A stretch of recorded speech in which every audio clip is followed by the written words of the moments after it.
ഇന്ന് വായിക്കുന്ന വിശുദ്ധ വേദപുസ്തക ഭാഗം ലേവ്യ പുസ്തകം 26-ാം അധ്യായം 1 മുതൽ 47 വരെയുള്ള വിശുദ്ധ വചനങ്ങൾ കേൾപ്പീൻ. വിഗ്രഹങ്ങളെ ഉണ്ടാക്കരുത്, ബിംബമോ സ്തംഭമോ നാട്ടരുത്. രൂപം കൊത്തിയ യാതൊരു കല്ലും നമസ്കരിപ്പാൻ നിങ്ങളുടെ ദേശത്ത് നാട്ടുകയും അരുത്. ഞാൻ നിങ്ങളുടെ ദൈവമായ യഹോവയാകുന്നു. നിങ്ങൾ എൻ്റെ ശബ്ബത്തുകൾ ആചരിക്കുകയും എൻ്റെ വിശുദ്ധ മന്ദിരം ബഹുമാനിക്കുകയും വേണം. ഞാൻ യഹോവയാകുന്നു. എൻ്റെ ചട്ടം ആചരിച്ച് എൻ്റെ കൽപ്പന പ്രമാണിച്ചനുസരിച്ചാൽ ഞാൻ തക്ക സമയത്ത് നിങ്ങൾക്ക് മഴ തരും, ഭൂമി വിളവ് തരും, ഭൂമിയിലുള്ള വൃക്ഷവും ഫലം തരും. നിങ്ങളുടെ മെതി മുന്തിരിപ്പഴം പറിക്കുന്നത് വരെ നിൽക്കും, മുന്തിരിപ്പഴം പറിക്കുന്ന വിധക്കാലം വരെയും നിൽക്കും. നിങ്ങൾ തൃപ്തരായി അഹോവൃത്തി കഴിച്ച് ദേശത്ത് നിർഭയം വസിക്കും. ഞാൻ ദേശത്ത് സമാധാനം തരും. നിങ്ങൾ കിടക്കും, ആരും നിങ്ങളെ ഭയപ്പെടുത്തുകയില്ല. ഞാൻ ദേശത്തു നിന്ന് ദുഷ്ടമൃഗങ്ങളെ നീക്കിക്കളയും. വാൾ നിങ്ങളുടെ ദേശത്തു കൂടി നടക്കുകയുമില്ല. നിങ്ങളുടെ ശത്രുക്കൾ നിങ്ങളെ ഓടിക്കും. അവർ നിങ്ങളുടെ മുൻപിൽ വാളിനാൽ വീഴും. നിങ്ങളിൽ 5 പേർ 100 പേരെ ഓടിക്കും. നിങ്ങളിൽ 100 പേർ 10,000 പേരെയും ഓടിക്കും. നിങ്ങളുടെ ശത്രുക്കൾ നിങ്ങളുടെ മുൻപിൽ വാളിനാൽ വീഴും. ഞാൻ നിങ്ങളെ കടാക്ഷിച്ച് സന്താന സമ്പന്നരാക്കി പെരുക്കുകയും നിങ്ങളോടുള്ള എൻ്റെ നിയമം സ്ഥിരമാക്കുകയും ചെയ്യും. നിങ്ങൾ പഴയ ധാന്യം ഭക്ഷിക്കുകയും പുതിയതിൻ്റെ നിമിത്തം പഴയത് പുറത്തിറക്കുകയും ചെയ്യും. ഞാൻ എൻ്റെ നിവാസം നിങ്ങളുടെ ഇടയിലാക്കും. എൻ്റെ ഉള്ളം നിങ്ങളെ വെറുക്കുകയില്ല. ഞാൻ നിങ്ങളുടെ ഇടയിൽ സഞ്ചരിച്ചുകൊണ്ടിരിക്കും. ഞാൻ നിങ്ങൾക്ക് ദൈവവും നിങ്ങൾ എനിക്ക് ജനവുമായിരിക്കും. നിങ്ങൾ മിസ്രയീമ്യർക്ക് അടിമകളാകാതിരിപ്പാൻ അവരുടെ ദേശത്ത് നിന്ന് നിങ്ങളെ കൊണ്ടുവന്ന് നിങ്ങളുടെ ദൈവമായ യഹോവ ഞാനാകുന്നു. ഞാൻ നിങ്ങളുടെ നുകക്കൈകളെ ഒടിച്ച് നിങ്ങളെ നിവർന്ന് നടക്കുമാറാക്കുന്നു.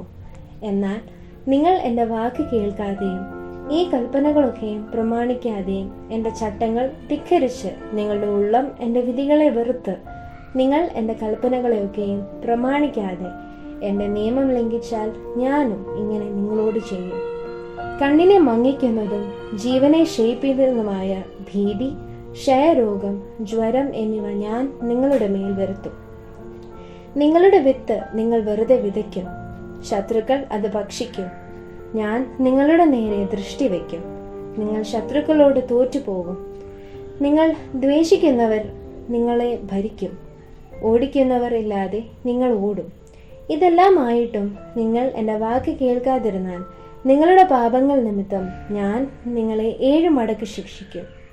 ഞാൻ നിങ്ങളുടെ ബലത്തിൻ്റെ പ്രതാപം കെടുക്കും. നിങ്ങളുടെ ആകാശത്തെ ഇരുമ്പ് പോലെയും ഭൂമിയെ ചെമ്പ് പോലെയും ആക്കും. നിങ്ങളുടെ ശക്തി വെറുതെ ക്ഷയിച്ചു പോകും. നിങ്ങളുടെ ദേശം വിളവ് തരാതെയും ദേശത്തിലെ വൃക്ഷം ഫലം കായ്ക്കാതെയും ഇരിക്കും. നിങ്ങൾ എനിക്ക് വിരോധമായി നടന്ന് എൻ്റെ വാക്ക് കേൾക്കാതിരുന്നാൽ ഞാൻ നിങ്ങളുടെ പാപങ്ങളെ തക്കവണ്ണം 7 മടക്ക് ബാധ നിങ്ങളുടെ മേൽ വരുത്തും. ഞാൻ നിങ്ങളുടെ ഇടയിൽ കാട്ടുമൃഗങ്ങളെ അയക്കും. അവ നിങ്ങളെ മക്കളില്ലാത്തവരാക്കും. നിങ്ങളുടെ കന്നുകാലികളെ നശിപ്പിക്കും. നിങ്ങളെ എണ്ണയിൽ കറുക്കുകയും ചെയ്യും. നിങ്ങളുടെ വഴികൾ പാഴാക്കി നടക്കും. ഇവയിലാലും നിങ്ങൾക്ക് ബാധം വരാതെ നിങ്ങൾ എനിക്ക് വിരോധമായി നടന്നാൽ ഞാനും നിങ്ങൾക്ക് വിരോധമായി നടന്ന് നിങ്ങളുടെ പാപങ്ങൾ നിമിത്തം 7 മടങ്ങ് നിങ്ങളെ ദണ്ഡിപ്പിക്കും. എൻ്റെ നിയമത്തിൻ്റെ പ്രതികാരം നടത്തുന്നവർ ഞാൻ നിങ്ങളുടെ മേൽ വരുത്തും. നിങ്ങൾ നിങ്ങളുടെ പട്ടണങ്ങളിൽ ഒന്നിച്ചു കൂടുമ്പോൾ ഞാൻ നിങ്ങളുടെ ഇടയിൽ മഹാമാരി അയക്കുകയും നിങ്ങളെ ശത്രുവിൻ്റെ കയ്യിൽ ഏൽപ്പിക്കുകയും ചെയ്യും. ഞാൻ നിങ്ങളുടെ അപ്പം എന്ന കോൽ ഒടിച്ചിരിക്കുമ്പോൾ 10 സ്ത്രീകൾ ഒരടുപ്പിൽ നിങ്ങളുടെ അപ്പം ചുട്ട് നിങ്ങൾക്ക് തിരികെ തൂക്കിത്തരും. നിങ്ങൾ ഭക്ഷിച്ചിട്ട് തൃപ്തരാകിയില്ല. ഇതെല്ലാമായിട്ടും നിങ്ങൾ എൻ്റെ വാക്ക് കേൾക്കാതെ എനിക്ക് വിരോധമായി നടന്നാൽ ഞാനും ക്രോധത്തോടെ നിങ്ങൾക്ക് വിരോധമായി നടക്കും. നിങ്ങളുടെ പാപങ്ങൾ നിമിത്തം നിങ്ങളെ 7 മടങ്ങ് ശിക്ഷിക്കും. നിങ്ങളുടെ പുത്രന്മാരുടെ മാംസം നിങ്ങൾ തിന്നും, നിങ്ങളുടെ പുത്രിമാരുടെ മാംസവും നിങ്ങൾ തിന്നും. ഞാൻ നിങ്ങളുടെ പൂജാഗിരികളെ നശിപ്പിച്ച് നിങ്ങൾക്ക് സൂര്യവിഗ്രഹങ്ങളെ വെട്ടിക്കളയുകയും നിങ്ങളുടെ ശവം നിങ്ങളുടെ വിഗ്രഹങ്ങളുടെ ഉടലിന്മേൽ ഇട്ട് കളയുകയും എനിക്ക് നിങ്ങളോട് വെറുപ്പ് തോന്നുകയും ചെയ്യും. ഞാൻ നിങ്ങളുടെ പട്ടണങ്ങളെ പാഴ്നിലവും നിങ്ങളുടെ വിശുദ്ധ മന്ദിരങ്ങളെ ശൂന്യവുമാക്കും. നിങ്ങളുടെ സൗരഭ്യവാസന ഞാൻ മണക്കുകയില്ല. ഞാൻ ദേശത്തെ ശൂന്യമാക്കും, അതിൽ വസിക്കുന്ന നിങ്ങളുടെ ശത്രുക്കൾ അതിങ്ങൾ ആശ്ചര്യപ്പെടും. ഞാൻ നിങ്ങളെ ജാതികളുടെ ഇടയിൽ ചിതറിച്ച് നിങ്ങളുടെ പിന്നാലെ വാളൂരും. നിങ്ങളുടെ ദേശം ശൂന്യമായും നിങ്ങളുടെ പട്ടണങ്ങൾ പാഴ്നിലമായും കിടക്കും. അങ്ങനെ ദേശം ശൂന്യമായി കിടക്കുകയും നിങ്ങൾ ശത്രുക്കളുടെ ദേശത്തിരിക്കുകയും ചെയ്യുന്ന നാളൊക്കെയും അത് തൻ്റെ ശബത്തുകൾ അനുഭവിക്കും. അപ്പോൾ ദേശം സ്വസ്ഥമായി കിടന്ന് തൻ്റെ ശബത്തുകൾ അനുഭവിക്കുകയും നിങ്ങൾ അവിടെ പാർത്തിരുന്നപ്പോൾ നിങ്ങളുടെ ശബത്തുകളിൽ അതിന് അനുഭവമാക്കാതിരുന്ന സ്വസ്ഥത അത് ശൂന്യമായി കിടക്കുന്ന നാളൊക്കെയും അനുഭവിക്കും. ശേഷിച്ചിരിക്കുന്നവരുടെ ഹൃദയത്തിൽ ഞാൻ ശത്രുക്കളുടെ ദേശത്ത് വെച്ച് വീരത്വം വരുത്തും. ഇല പറക്കുന്ന ശബ്ദം കേട്ടിട്ട് അവർ ഓടും. വാളിന്റെ മുൻപിൽ നിന്ന് ഓടുന്നത് പോലെ അവർ ഓടും. ആരും ഓടിക്കാതെ അവർ ഓടി വീഴും. ആരും ഓടിക്കാതെ അവർ വാളിന്റെ മുൻപിൽ നിന്നെന്ന പോലെ ഓടി ഒരുത്തന്റെ മേൽ ഒരുത്തൻ വീഴും. ശത്രുക്കളുടെ മുൻപിൽ നിൽപ്പാൻ നിങ്ങൾക്ക് കഴിയുകയില്ല. നിങ്ങൾ ജാതികളുടെ ഇടയിൽ നശിക്കും. ശത്രുക്കളുടെ ദേശം നിങ്ങളെ തിന്നുകളയും. നിങ്ങളിൽ ശേഷിച്ചിരിക്കുന്നവർ ശത്രുക്കളുടെ ദേശത്ത് വെച്ച് തങ്ങളുടെ അകൃത്യങ്ങളാൽ ക്ഷയിച്ചു പോകും. തങ്ങളുടെ പിതാക്കന്മാരുടെ അകൃത്യങ്ങളാലും അവർ അവരോട് കൂടെ ക്ഷയിച്ചു പോകും.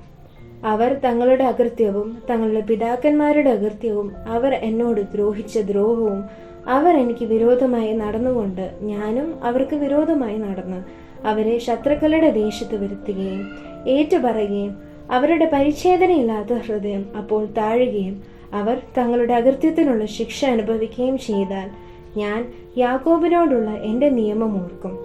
ഇസഹാക്കിനോടുള്ള എൻ്റെ നിയമവും അബ്രഹാമിനോടുള്ള എൻ്റെ നിയമവും ഞാൻ ഓർക്കും. ദേശത്തെയും ഞാൻ ഓർക്കും. അവർ ദേശം വിട്ടുപോയിട്ട് അവരല്ലാതെ അത് ശൂന്യമായി കടന്ന് തൻ്റെ ശബത്തുകൾ അനുഭവിക്കും. അവർ എൻ്റെ വിധികളെ ധിക്കരിക്കുകയും അവർക്ക് എൻ്റെ ചട്ടങ്ങളോട് വെറുപ്പ് തോന്നുകയും ചെയ്തതുകൊണ്ട് അവർ തങ്ങളുടെ അകൃത്യത്തിനുള്ള ശിക്ഷ അനുഭവിക്കും. എങ്കിലും അവർ ശത്രുക്കളുടെ ദേശത്തിരിക്കുമ്പോൾ അവരെ നിർമൂലമാക്കുവാനും അവരോടുള്ള എൻ്റെ നിയമം ലംഘിക്കുവാനും തക്കവണ്ണം ഞാൻ അവരെ ഉപേക്ഷിക്കുകയില്ല, അവരെ വെറുക്കുകയുമില്ല. ഞാൻ അവരുടെ ദൈവമായ യഹോവയാകുന്നു. ഞാൻ അവരുടെ ദൈവമായിരിക്കേണ്ടതിന് ജാതികൾ കാണുകയും മിസ്രയീം ദേശത്തു നിന്ന് ഞാൻ കൊണ്ടുവന്ന അവരുടെ പൂർവന്മാരോട് ചെയ്ത നിയമം ഞാൻ അവർക്കു വേണ്ടി ഓർക്കും. ഞാൻ യഹോവയാകുന്നു. യഹോവ സിയോൻ പർവ്വതത്തിൽ വെച്ച് തനിക്കും ഇസ്രായേൽ മക്കൾക്കും തമ്മിൽ മോശ മുഖാന്തരം വെച്ചിട്ടുള്ള ചട്ടങ്ങളും വിധികളും പ്രമാണങ്ങളും ഇവ തന്നെ. ഇവിടെ നിശ്ചയിക്കപ്പെട്ട വിശുദ്ധ വേദഭാഗം വായിച്ചു തീരുന്നു.